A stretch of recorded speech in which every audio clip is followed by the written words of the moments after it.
Welcome to this week's edition of Leadership Actually. It's not love, it's No. leadership. This is the messy class to make it that little bit easier for leaders to give them nuggets, hints, and tips. Welcome, Lisa Powney. Welcome, Lee Rogers. How the devil are you? You say that question all the time, it's like imprinted now. Well, I'm really good, really good. Yeah. Yeah, yeah. It's just been one of those weeks that, the little stuff that just is magical. So Ella is practicing for a performance on Sunday. So she's singing all the songs to me.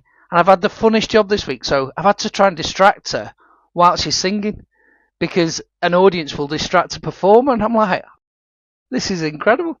And then tonight, I've got the absolute privilege that I do every year, to be honest. But I go back to my old high school and go and see their live production. And I love every year to go and see the kids like and what they produce. So I'm really looking No. forward to that. No, Lee. Oh, there's a lot of similarities. Freddie's doing well. Ella and Freddie kind of on the same path, aren't they? But yeah, Freddie had his first solo performance this year. This week. So it was brilliant. But he had that moment, like he was singing with everybody, and then halfway through one song, I saw him disappear, and I thought, oh my god, he's like nervous, he's going for it, and I thought he's not going to come on, and then his music came on, and he did a million dreams from the Greatest Showman, because that's what he's going to be when he grows up. He's going to be the Greatest Showman, and I believe him. I do believe him.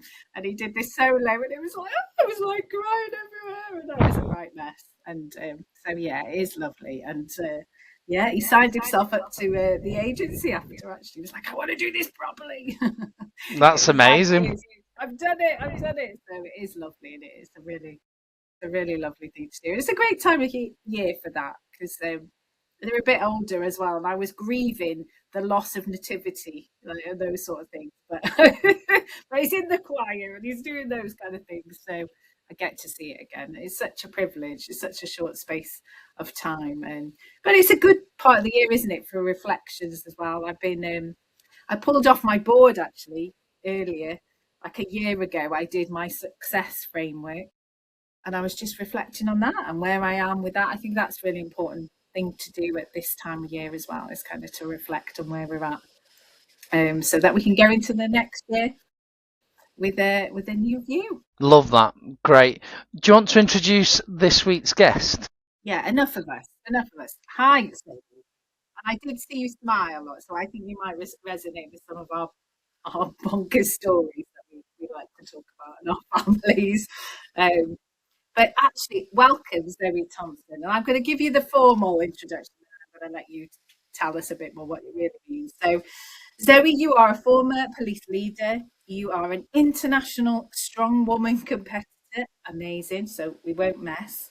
Um, Single parent and founder of Phoenix Coaching, so that you have built a business that helps others lead intentionally, and because you've walked the path yourself. So in our own mantra, we really believe that you have to walk the path yourself to be able to help others. So a really warm welcome. Thank you. Thank you for having me. And that was the official line. But before we dive into that a bit more, how would you describe who you are? Kind of away from LinkedIn, what would be your description?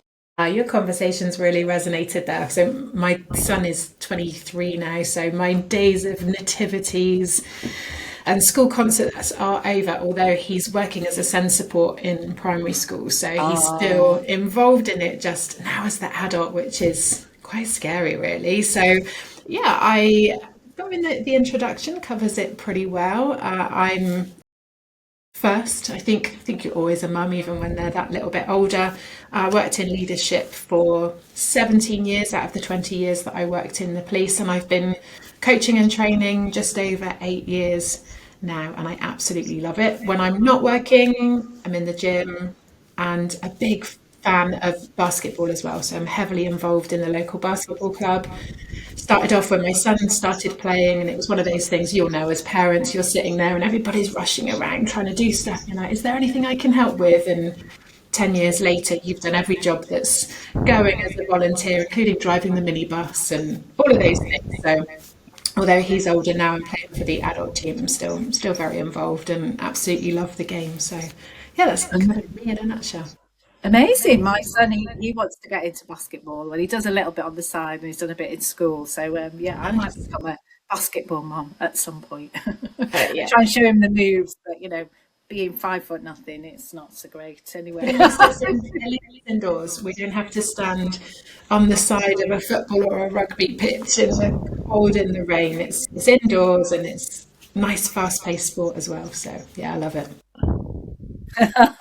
Well, thank you for that. That is real, and it's really nice to have a bit more about you. But we like to start with the messy moments, not really the polished one. And so, really, I'm going to think about all that time that you've spent in leadership and then coaching. Um, can you think about a moment that maybe surprised you? So, when you thought, well, that didn't go quite as I planned. What does that show you about yourself or the others that were involved or around you in that? Gosh, I could come up with so many examples. I think leadership is messy because you're working with people and people don't follow a script.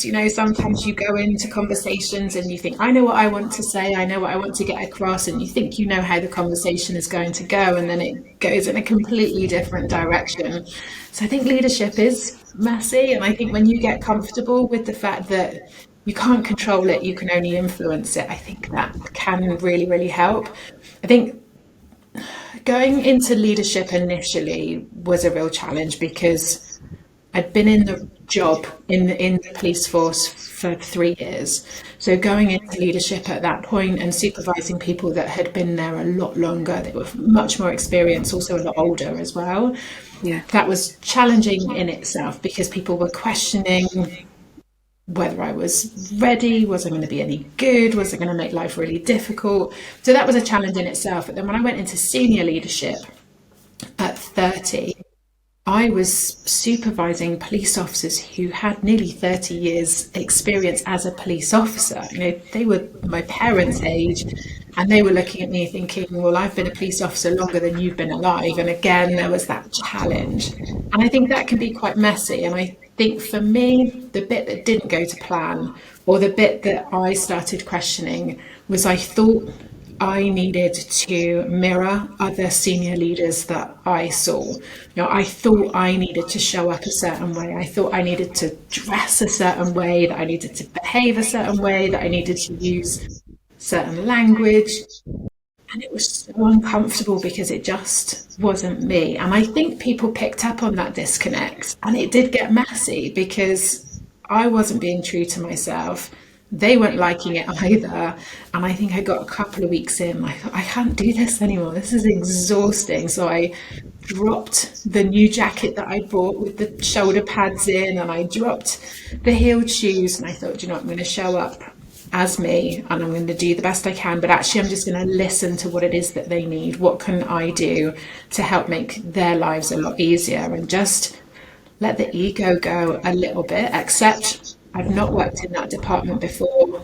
I don't know how it works, but I know and I trust that they do, and just shift that dynamic a little bit rather than try to control everything, because that's what made it messy and that's why it wasn't working. So I think similar lessons, if you like, at different levels, but I think leadership is messy. I could probably go through every role that I had as a leader and give you a messy story from in there, because it's kind of how it is, isn't it?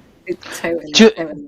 Just on that, I so resonate with some of that, Zoe, in terms of, and I've done a lot actually with people around personal branding and, stepping up in leadership role initially or then to senior leaders. It's a common theme, actually. So many people listening to this will resonate. I absolutely remember using the corporate jargon, saying the words I didn't fully understand myself, but was blurting them out because I thought that's what people needed to hear. Some of the dress I think back to, I'm like, oh my gosh, Lee. If you had like a fashion blooper along the way, some of that would definitely show up, But what I do love about what you've just said is the realization, the recognition that it was exhausting, and actually to do something about it. And I feel like I did some of that, but it took me a lot longer than it sounded like it took you.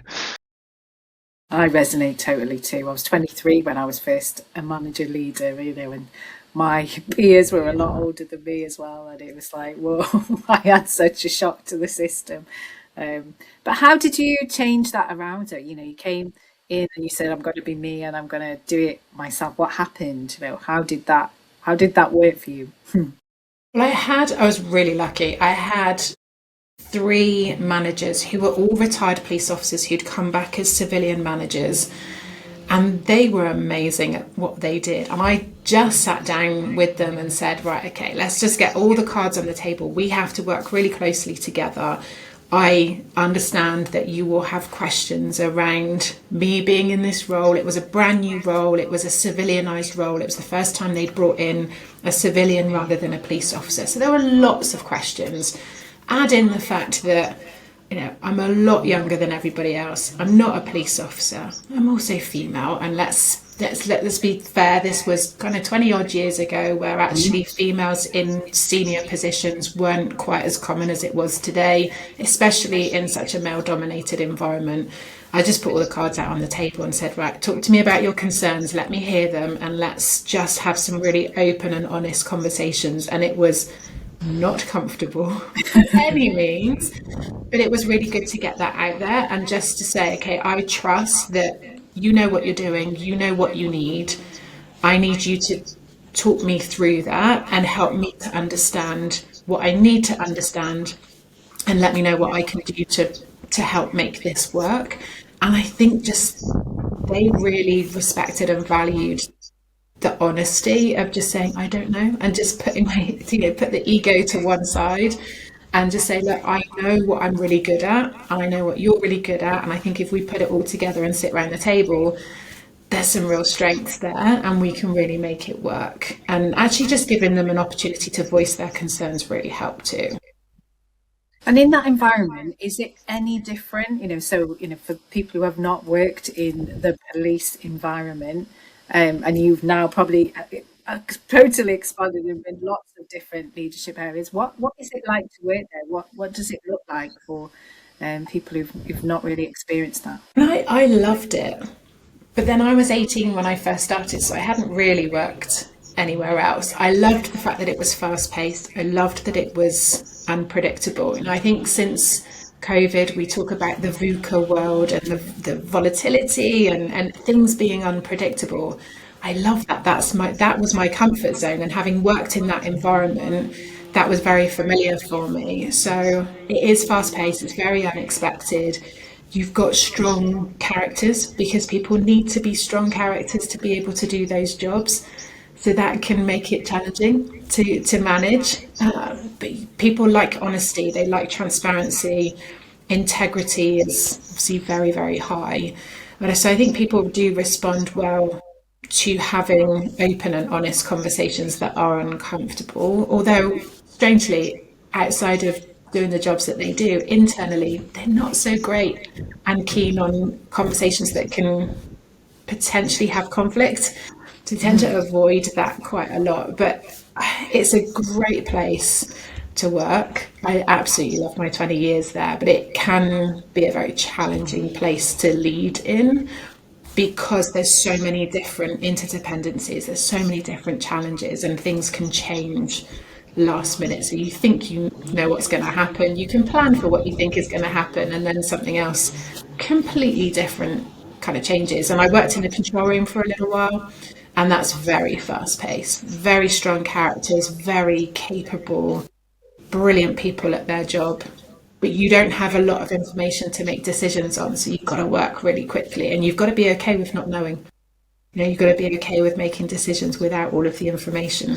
I loved it, but I also know some people absolutely hated it, and I would talk to people now and they say I could never work in that environment. So I think it probably does attract a certain personality type, people who like that environment. But yeah, I loved it. What a great grounding. Amazing. And I know Lee wants to ask a question, but I'm going to have a little follow-up one. I think I say it's a really good grounding because that's what leaders are telling us they are moving into, that more and more, you talked about a VUCA world, but actually it is, the pace of change is increasing and people are experiencing that and go, oh, how does this work? How do I lead people in this environment when things are uncertain, when things are fast paced, when I've got to make decisions with limited, information? These are all skills and capabilities that say, these are the skills that we need now as a leader. God, it's a hard job, isn't it? So what were the things that you learned that you think, leaders of today could really take forward? Because I think there's some real insight here. You do need to just let go of trying to control everything. And I think certainly the conversations I have, coaching conversations with clients, there's that need sometimes to try and bring everything into that circle of control. Whereas letting go of that can make a real difference. I think let go of the need to know everything, let go of the need to control everything, and that can actually make things a lot better. I think trust in your own ability to be able to lead through whatever happens. It's that confidence in your competence to say, we've not been through this before. I don't know how we're going to make it work, but I trust us as a team that we will make it work and we're going to come through this the other side and we'll work it out as we go. And as information comes in, we'll make different decisions and we will all come through it. I think that's probably the biggest thing. And the last role that I had was in business change. So we were changing the way the organisation worked. Firstly, through structure, then secondly, through the implementation of body-worn cameras, which everybody expects police officers to have now. And then the third project we worked on was bringing in laptops and mobile devices. So again, changing the way that people worked. And that change, the behaviour change, was again a very different way of leading people through that change, in addition to the previous experience that I had of leading the departments on the day-to-day operations. So we have just a real mix of seeing people through that change. But I think as a leader, I would say let go of the need to control, let go of the need to know everything, and just have confidence in your own competence and your team's ability to come out the other side and make things work and probably make things better as well. Wow. Look, I'm like scribbling notes, kind of mental notes, and then like I picked up the pen to start writing. I guess two things just while we're here. For me, I hear a lot of people talk about. You touched on conflict there. It's probably the most common question I get within any team dynamic that says, "How do you have difficult conversations? How do you deal with conflict?" So I'd be really curious to get your take on how you would advise people to approach that on a really practical way. My first advice is always have those conversations as early as possible. Do not sit on it because it just gets worse. And actually not having those conversations because they're going to be uncomfortable is not the kindness that you think it is. And I think that is quite often the challenge, is that leaders think that things will get better. They want to give people the opportunity to improve, so they don't have those difficult conversations. Whereas in my experience, I would say that having those conversations really early on is the kindness. Sitting people down and being really clear on the expectations, being really clear on what good looks like, what success looks like, helps the individual know what they're working towards, and helping them with those step by steps of how you can help them to get there, but also not fixing. So we talk about the dreaded drama triangle quite a lot in coaching conversations, of not stepping in and trying to fix, but holding that space and empowering the individual, encouraging self-efficacy, say like, this is what good looks like, these are the expectations, this is where we need you to be, and then encouraging them to come up with how they then make that happen. So you're not jumping in and fixing, you're not taking control. Again, you're letting go of the need to control and the need to know everything. So you don't need to come up with a solution. You need to let them know what the solution needs to be and then work with them. So it's like a joint solution, a joint or collaborative approach of how to help them get there. But actually, I would say most conversations, if you come into that conversation early enough and you come into it very clearly, very openly, very honestly, actually the conflict doesn't happen. The bit that everybody fears is going to happen doesn't happen. Most of the conflict, in my experience, comes up because we're not clear, we're not honest, and so then people get very defensive and they question the intentions behind that conversation. Whereas I think when we're very clear around the intentions, we're very clear around what good looks like, we're very clear around what we need them to be able to do, actually the conflict isn't there because they can see you are sitting there trying to help them make that progress. So yeah, don't sit on it, don't avoid it, it's just going to get worse. Love that, thank you. And I think a lot of people will take a lot from that, actually. It all the time. So moving on then, you very much talk about being intentional with leadership rather than reactive. What do you mean by that, first off, anyone listening to this? So this pretty much comes around from my experience of working in the police, but then also coaching clients that I've had over the years. So I think we can be very reactive as leaders. So that can happen in a number of ways. So when I talk about reactive leadership, we're talking about being very reactive as things happen. So that can quite often mean that we react rather than respond. So we then tend to not really think about how we want to respond intentionally. We end up reacting to those situations, and then that then ends up with an outcome that perhaps we're not looking for.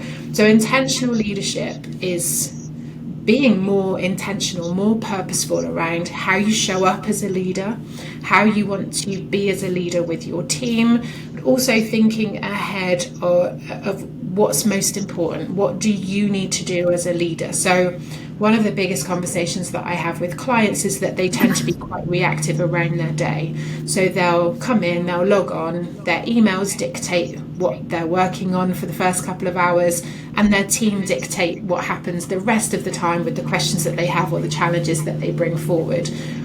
Intentional leadership is being very clear around what your priorities are, setting time aside every morning to be very clear on what your priorities for the day are, setting time aside for the strategic work that helps you to look forward and create that momentum that you want your team to have, being very clear in your communication, being upfront in your communication. So being very intentional, very purposeful, rather than just reacting and responding to what's happening. So in my experience, really good leaders, very effective leaders, are very clear on what their priorities are, but also then very clear on what the priorities are for the team. What does good look like? What does success look like?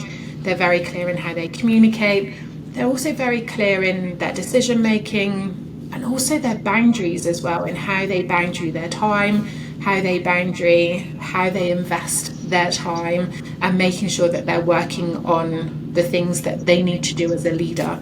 So one of my favorite analogies is the dance floor and the balcony, and I think reactive leaders spend far too much time on the dance floor, looking at what everybody else is doing, getting involved in what everybody else is doing, whereas a very effective strategic leader is on the balcony.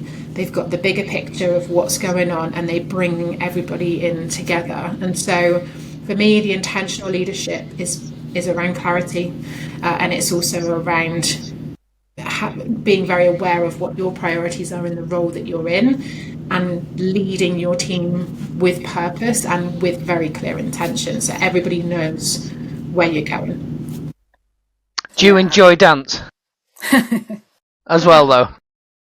See, I think there's a time and a place where leaders need to be on the dance floor. I think sometimes we do need to be in and amongst it, and I think a good leader knows when to get on the dance floor and when to take that step back, and be able to do both. I think there is a time and a place for both, for sure. I think this is what we noticed. We talked about newly promoted leaders. I think newly promoted leaders are used to being on the dance floor. Yeah. And whilst they know that this new job means that they need to be on the balcony, still the pull of the dance floor is still there, because that's what's familiar and that's what's fun, because it's comfortable. Whereas actually the important work happens on the balcony, but we do need to be on the dance floor sometimes, for sure. Yeah, and there are more and more leaders in that space, that are they've been promoted because that's the way through, and all of a sudden, right, how do I make that shift? And I love that intentional leadership. And I hear a lot of leaders say, though, how do we do that? Because I am in the weeds, I am on the dance floor, I am really busy. How do I move from? I want to do more of that stuff. It feels like more appealing, but how do I do that? So, what sort of things would you do with the leaders, or what can they do now? To start to just make that shift, because I guess it's not overnight. You become, well, I'm more intentional. It's hard, isn't it? Because you have to get almost out of the water and upstream, and if you're very much in it, that can be a real challenge. I think what I love to do, and I think often, certainly from my experience in the leadership training that I had, we don't learn the habits, the behaviors, and the mindset of good, effective leaders. We learn the models, and we learn the frameworks, and we learn what a good leader looks like, and we learn about the different leadership styles.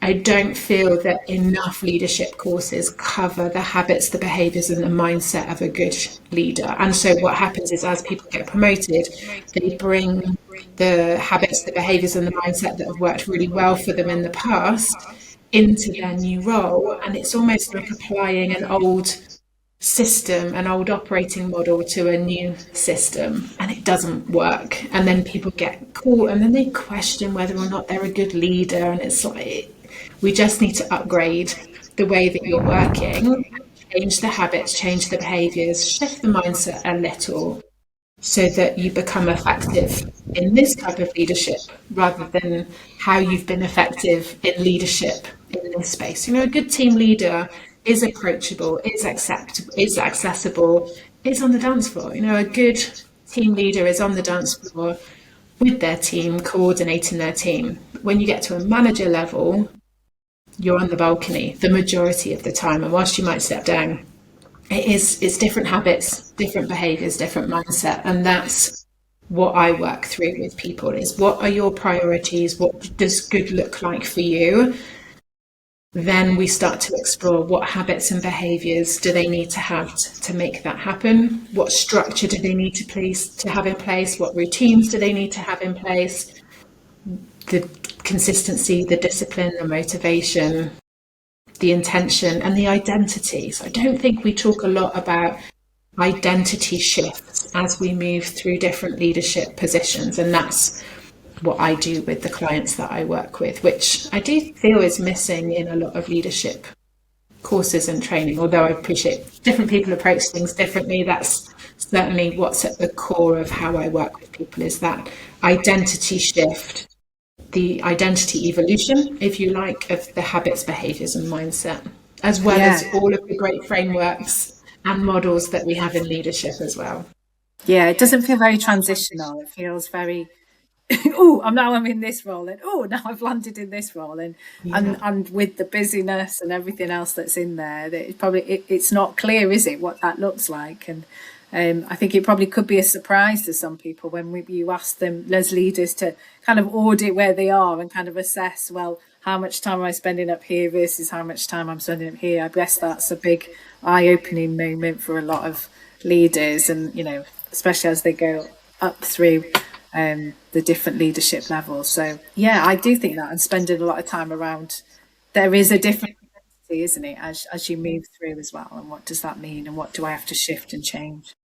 Can I just share, you've painted two pictures in my head, right, as we've been speaking. So the first picture was actually my daughter kicking me off the dance floor, right, because I'm no longer cool, she wants to be with her mates making up. So actually it's the right time sometimes to exit stage left very quickly.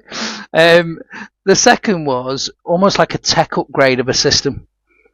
So actually as you do progress, like you've referred to operating systems, I know you've done that in the past.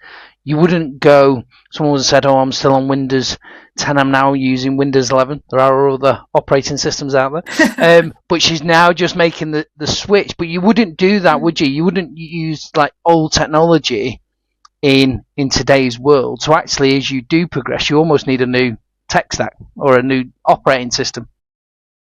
That was the kind of picture you had him that you created for me. So thank you. I think you mentioned your daughter there. I think parenting is very similar. You know, I think when we've got younger children, we're on the dance floor with them, aren't they? We're there with them. We're hand holding, supporting, and guiding. And then as they get to teenage years and beyond, we take that step back and we encourage them to make those decisions. And whilst we are still next to them while they make those decisions, we still support and guide, but it's a lot more hands off. And if you have, you know, you've got those experiences where being hands on has worked really well for you, letting go of that is a huge step. And I think a lot of people underestimate how different that feels.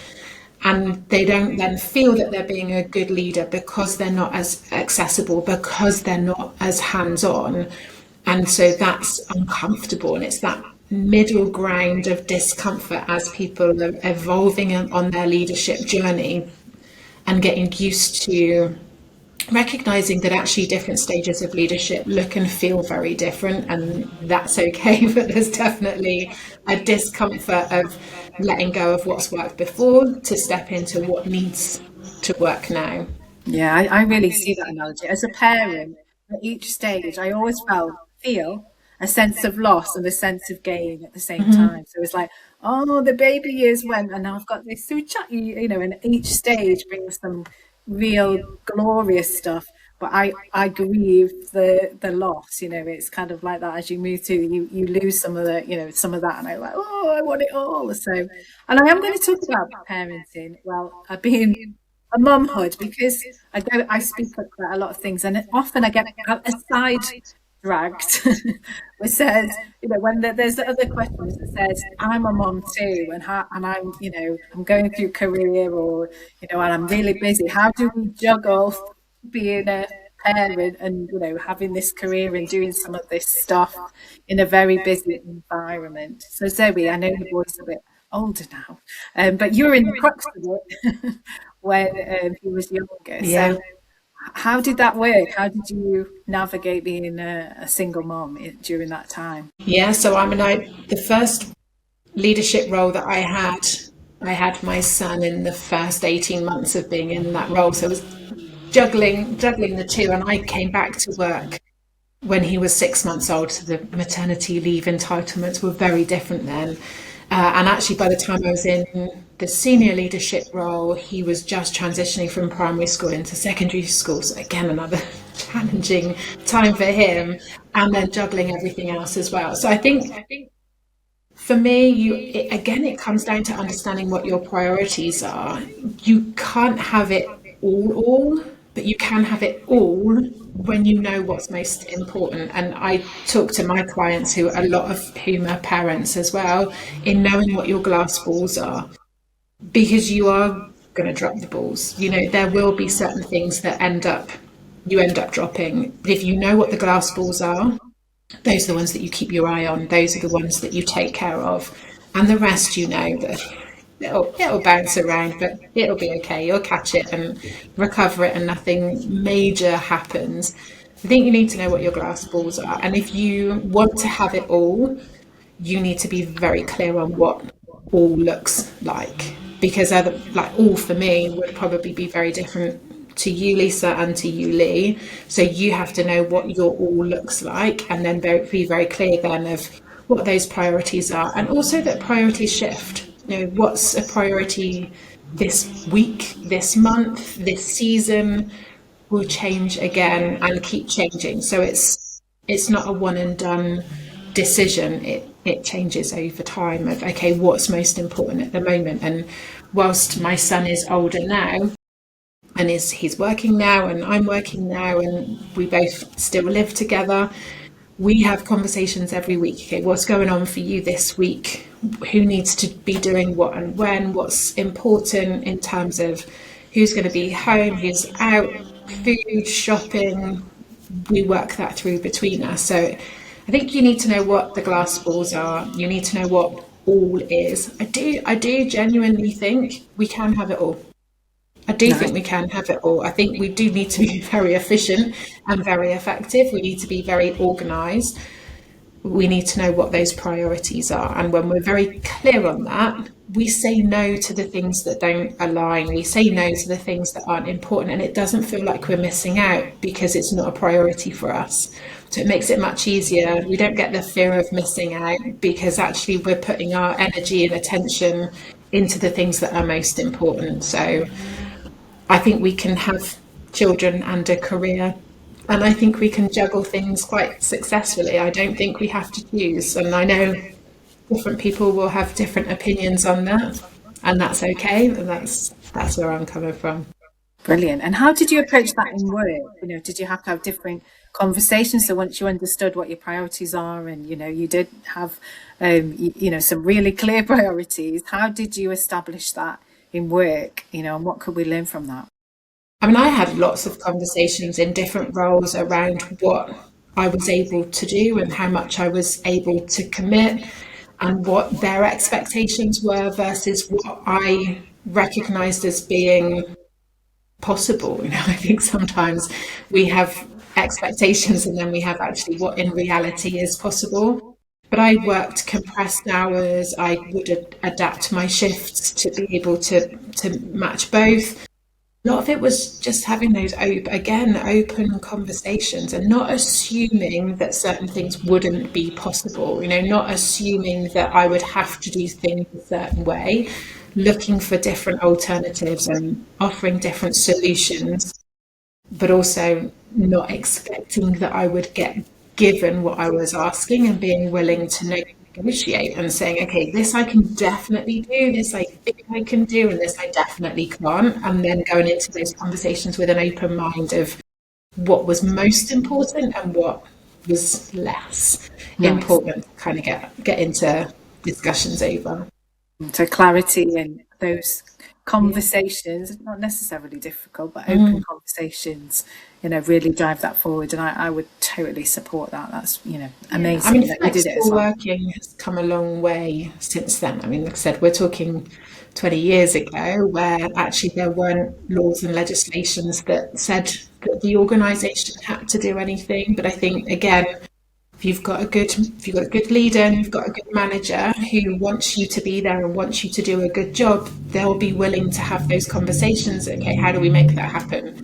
If that needs to look slightly different for you to be able to perform at this level, what does that need to look like? So I was very fortunate that I had good leaders and managers that were open to doing things slightly differently so that I could show up and do a good job. And just on that, I hear a lot of people talk about like look of leaders, etc. And I'm curious around actually how much is it your openness, your willing to have boundaries, you been in control to influence those good leaders. Does that play a part in it for people that almost create their own look? Yeah, I've not heard it framed like that before. That's a good way of looking at it. I do think, certainly if we talk about this from a leadership position, I think when you've got staff that are open and teams that are open to doing things differently and have those conversations, it definitely makes leadership a lot easier. So yeah, perhaps that does play its part. I again think communication is so important, isn't it? And I think good leaders are effective communicators. They're able to listen, they're able to negotiate, they're able to be very clear, very direct, very honest. And I think that encourages the same behaviours from their team. And again, yes, I guess it's a chicken and egg situation maybe of where it starts and where it ends. But I think effective communication is at the core of so many things. And it's clear to me, just listening to you, Zoe, and inspired really. You've got really great intentional goal setting, and it appears that goes outside of work as well in some of the stuff that you've done outside of work. Do you want to just share a little bit around that? Because like I've looked at some of your stuff and I'm like, that's amazing. So rather than spoil it, let's give you the space to, I guess, just share. Well, I mean, so interestingly, I have actually got better at goal setting more recently. I think as a business owner, you do need to set more clear goals. Actually, I've always been somebody that's been really open. I've never really had a 5-year plan, a 10-year plan. So I'm always, I think for me, that opens up lots of opportunities of trying things that are different, which is kind of where the strong woman journey came from. So I was already in the gym. I was training with a PT who had a group of clients. We did lots of group work as well as individual sessions. And somebody who was in that group had said that there was an open day for strong women and they wanted to go down. Would I go with them to keep them company? So I said yes. And actually, that year, I was on a bit of a personal journey in challenging myself to say yes to more things because I'd lost my confidence. Things had personally had not been great. So whilst things were kind of on the up, I was like, okay, let me challenge myself this year to say yes to opportunities that come up personally and professionally. So when she said, there's an open day, would you come down with this? Okay, yes. Went down. They put out lots of equipment for us to try. And then as we were leaving, the gym owner said, I'm going to put a competition on in a couple of months' time. It'd be great if you signed up. So I said yes. That's really where it started. Was just saying yes. So I did this local competition, ended up I think coming fifth, and really enjoyed it. Really enjoyed the training. Really enjoyed the environment on the day. And then a couple of weeks later, there was a competition in Gloucester, so kind of the next town, and they'd had a couple of people drop out because of injury and illness. And somebody messaged me and said, well, you were training for this competition, would you do this one? So I said yes, and I then came third in that competition. And then my PT said, well, let's see how you do a slightly more challenging competition. So I said yes. And that then was when it, as the memes say, it escalated very quickly because I ended up competing regionally, which qualified me for England's, which qualified me for Britain's, which qualified me for Europe's Strongest Woman almost a year to the date from the first local competition. So it did escalate very quickly. But I will say that I'm not somebody who half-asses things. If I'm going to do it, I'm going to do it properly. And so when it came to the training, I was given a training plan. I trusted the people who knew what they were doing, and I showed up and gave it everything. And that's where it led to. I'd say that's quite typical for me, whether it's work, whether it's more pleasure. I don't give my time. If I'm going to do something, if I'm going to give my time, it gets my full energy, it gets my full attention, and it's worked out pretty well. Wow, that is an amazing story. Like such a short space of time as well. Yeah, so it was I competed for 2 years, just over 2 years in the end, and then my role was made redundant in a very close period of time. My role was made redundant, so was mentally going through all of that, as well as the logistics as a single parent of going through that. Decided to set up the business, and then also my son was going into his GCSE year, so I was still competing at that point, but I was finding that it was becoming more of a pressure than actually relieving the pressure.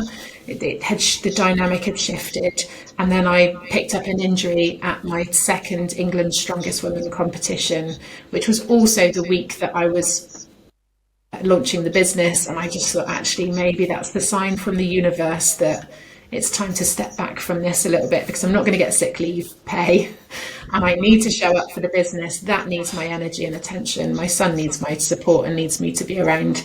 So that was kind of the decision-making factor. But I loved it, and I still follow the sport very closely. Still have a lot of contact with girls that I competed with, and have sponsored a couple of them as a business as well. So wow, it's a great sport. So I guess the final part of that, not final, but we're up to now. Up to now is you went into your own business, which primarily looks at coaching. What was around that decision? What took you that says that I'm going to go on my own? So interesting, if I'm going to give you the total honest answer of where my head was at the time. So the role that I was in when the role that was made redundant was the business change manager role. I also had a secondary role as a self-development trainer. So when all of this came about, the thought of going through a recruitment process, especially for senior leadership, felt much scarier than starting up my own business.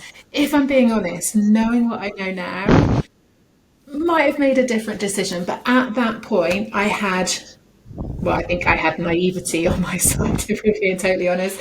But I didn't know what was involved. I knew what I loved to do. I knew what I was good at. And that to me made sense. Okay, let's look at coaching. Let's look at training. Let's give something a go of what I know I really enjoy.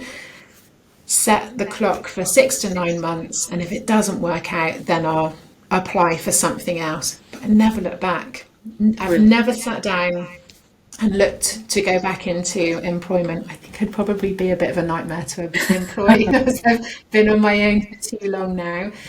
But actually, I love what I do. And the beauty of running your own business is that if you start getting bored or it's just not ticking the boxes for you anymore, you shift things around and you do things a little bit differently, don't you? And I deliver group programs. And I change those up probably every 2 years because I'm like, I'm getting a bit bored of that one now. So let me write a new program. Let me deliver something different.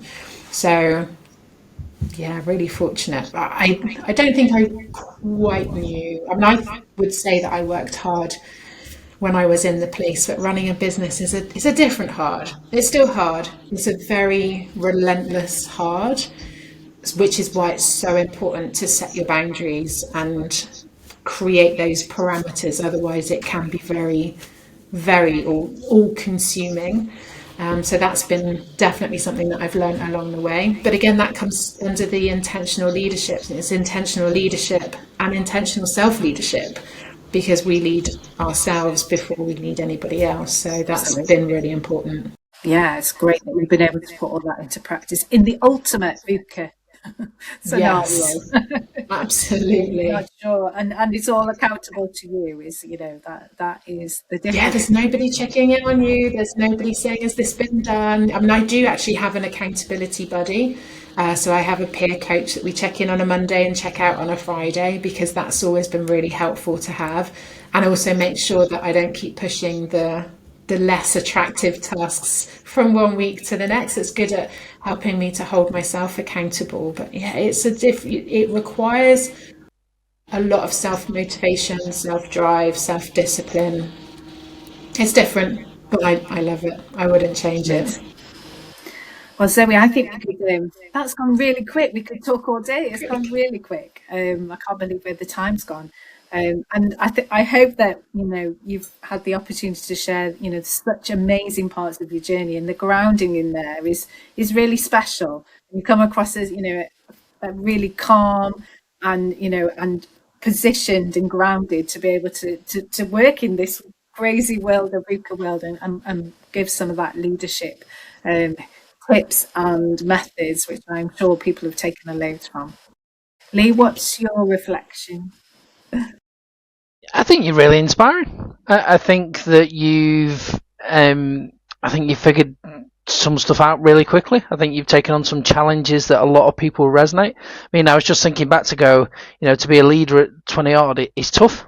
It really is. Particularly, when you're not necessarily the expert. But I really, my reflection on that is, I think the world needs more of that. I think we need more intentional leaders in positions, not just people that are subject matter experts in their job. I agree.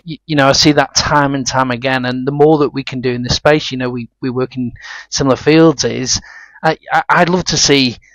Actually, Lisa and I work with co-creation, and it is about how do we come together to be more than the sum of the parts. I think this world has lots of opportunity to do that in a better way in the same way that IT technicians come together and kind of open source data and information, versus, lots of little people, lots of mini organisations that don't sometimes get the credit that they deserve for how they develop people. But and as well, like it seems to me that you say you create your own luck. That you've been lucky with other people. I think you've created a lot of your own luck. Your drive, your determination, your clarity, your communication. Thank you for sharing, because absolutely. Lots of people take lots from this, I am sure. So thank you. Really appreciate what you shared with us today. You're very welcome. Well, thank you for asking great questions that give me an opportunity to talk things through. I've really, really loved the conversation with you both. So thank you very much for having me on. Thank you. So great. So lovely. Thank you. Lots of personal reflections too. I'm thinking about my clarity as well and my intentional leadership, and some conversations definitely moving forward. Brilliant. Thank you. One final question for you though. Sorry to over. So, who should we have in the hot seat, Zoe, where you're sat right now? Who's been someone that you really has really inspired you as a leader, or that you see out there that we should have on the podcast? Do you mean if you could have anybody at all, or people that I know? I'll give you the opportunity to do both. Okay, so I'm really, really grateful for the fact that I've met so many people through this journey as well. I mean, certainly not my first boss, but my first boss when I was in leadership is a very good friend to this day. So she was my first boss when I stepped into leadership, and I learned so much from her. She actually went into leadership training, and we've become very good friends. I think she would make a great guest, because she's another person who certainly for me influenced the, walking the talk and showing up and being firm but fair. That was definitely the reputation that she had. So I think she would make a great guest, and I learnt so much from her over the years, and still to this day she will be the person that I call to bounce things around. From a celebrity status, or somebody who is out there and known, I think if I could have if I was in your seat and I could have a conversation with somebody, I think my top people, I would love to have a conversation with Brené Brown, because of how she talks about stepping into that unknown, the vulnerability, the leading in all areas of life. I would love to have a conversation with Brené Brown. Oh gosh, there's so many people who I'd love to ask lots of questions of. Deborah Parsons, so I will send you her details, because she's moving into, so she is a coach and a leadership trainer, but she would be great to have a conversation with. Yeah, nice. Amazing. Thank you so much. So thank you for watching this week's episode of Leadership Actually. You can like, subscribe, follow, and we'll see down below. Do comments around what you've taken from this session, and we'll see you next time. Thank you.